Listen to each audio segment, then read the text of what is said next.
اللهم صل على محمد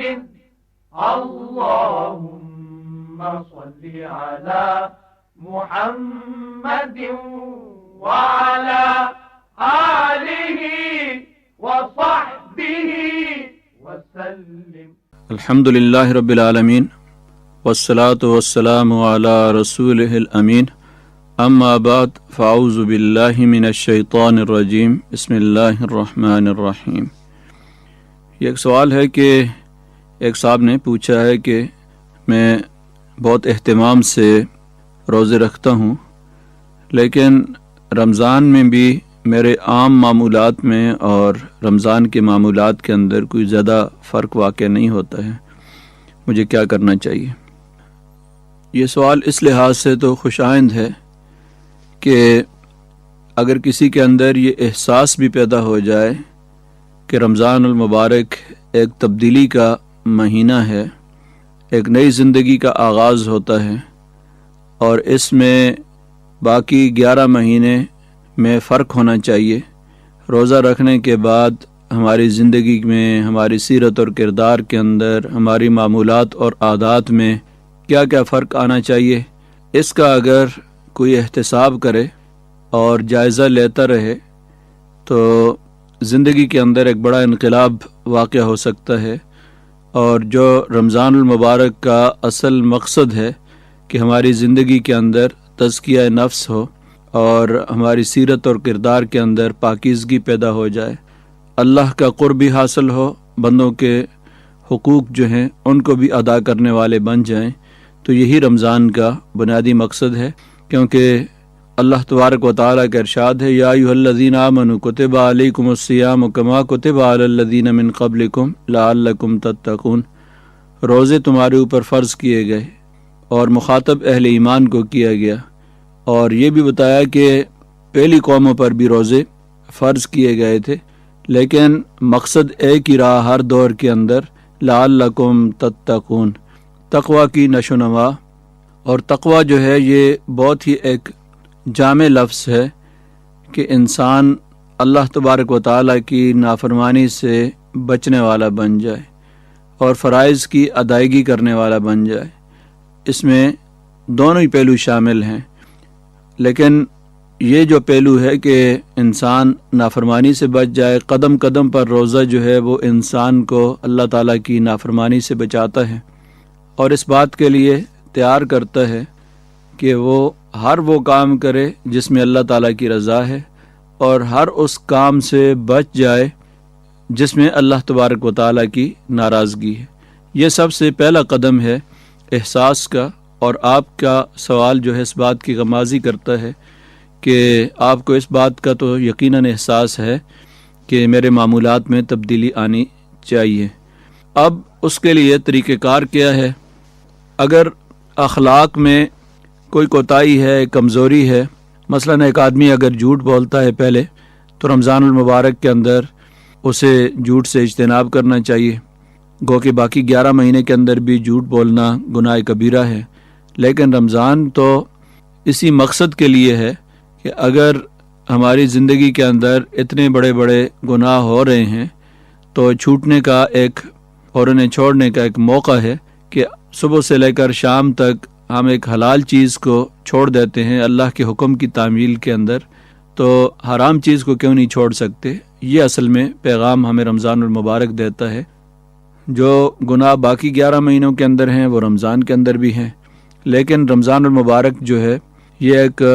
شیطان کے سامنے گناہوں سے ایک ڈال بن جاتی ہے. نبی اکرم صلی اللہ علیہ وسلم نے فرمایا الصوم جنہ، کہ روزہ جو ہے یہ ایک ڈال ہے. تو روزہ ڈال اسی وقت بنتی ہے کہ جب کوئی آدمی کسی کو، نبی صلی اللہ علیہ وسلم نے خود فرمایا کہ جب کوئی آدمی کسی کو برا بھلا کہتا ہے، اس سے بد اخلاقی سے پیش آتا ہے، تو فلیقل انی صائم، اس کے جواب میں اسے کہہ دینا چاہیے کہ میں روزے سے ہوں. میں گالی کا جواب گالی سے نہیں دے سکتا،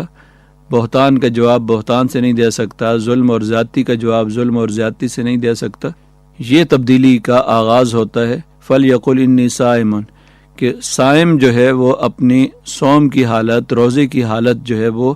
اس طریقے سے صبح سے لے کر شام تک اپنے اوپر طاری کر دے کہ اب چونکہ میرا روزہ ہے تو روزے کے اندر میں نے ہر اس برے کام سے بچنا ہے جس کے اندر اللہ تعالیٰ کی ناراضگی ہے. میرے قدم کسی برے کام کی طرف نہیں اٹھیں گے، میرا ہاتھ کسی برے کام کی طرف نہیں بڑھے گا، میری نگاہیں کسی برے کام پر نہیں پڑیں گی اور میرے دل و دماغ کے اندر کوئی برے خیالات نہ آئیں. اب اس کی چوکیداری کرتے رہنا یہ ہے دراصل رمضان المبارک کے اندر عادات اور اطوار کے اندر تبدیلی کا ذریعہ، کہ جب بندہ اپنا احتساب کرتا رہے، اپنا جائزہ لیتا رہے اور اپنے اعمال کا محاسبہ کرتا رہے اور چوکیدارہ کرتے رہے، خود اپنے اوپر نگرانی کرتا رہے اور حاسبو قبل ان تحاسبو کا عملی مظاہرہ کرے کہ اپنا حساب خود ہی لے لو قبل اس کے کہ آپ کا حساب لیا جائے. تو اپنا حساب اگر بندہ خود لینا شروع کر دیتا ہے، چند لمحات کے لیے بیٹھ جائے اور اس کا دیکھے کہ آج کے دن مجھ سے کون کون سی کمزوریاں ہوئی ہیں، آیا کسی بندے کے حق کے اندر کوئی میں نے کمزوری تو نہیں دکھائی، کسی کی حق تلفی تو نہیں کی ہے، میرے ہاتھ سے کسی کو ظلم اور زیادتی تو نہیں ہوئی ہے، کسی کی غیبت تو نہیں کی ہے میں نے، اور حرام تو نہیں کھایا میں نے. اب اگر ان چیزوں سے بچنا شروع کر دے تو اللہ تعالیٰ کا شکر ادا کرنا چاہیے. جتنی تبدیلی آئے اور جتنا بہتری ہو اور جتنی اصلاح ہو اس پر تو اللہ تعالیٰ کا شکر ادا کرنا چاہیے اور مزید کی اللہ تبارک و تعالیٰ سے توفیق طلب کرتے رہنا چاہیے کہ اللہ تعالیٰ کی توفیق کے بغیر جو ہے وہ انسان ایک لمحے کے لیے بھی آگے پیش قدمی نہیں کر سکتا. جس طرح کہ نبی صلی اللہ علیہ وسلم نے ہمیں یہ دعا سکھائی، اللہم لا تکلنی الی نفسی طرفۃ عین، اے اللہ مجھے میرے نفس کے ایک لمحہ بھر کے لیے بھی سپرد نہ کر دینا. اس لیے کہ اللہ تعالیٰ کی تائید اور اس کی توفیق جو ہے جب اٹھ جاتی ہے تو اس کے بغیر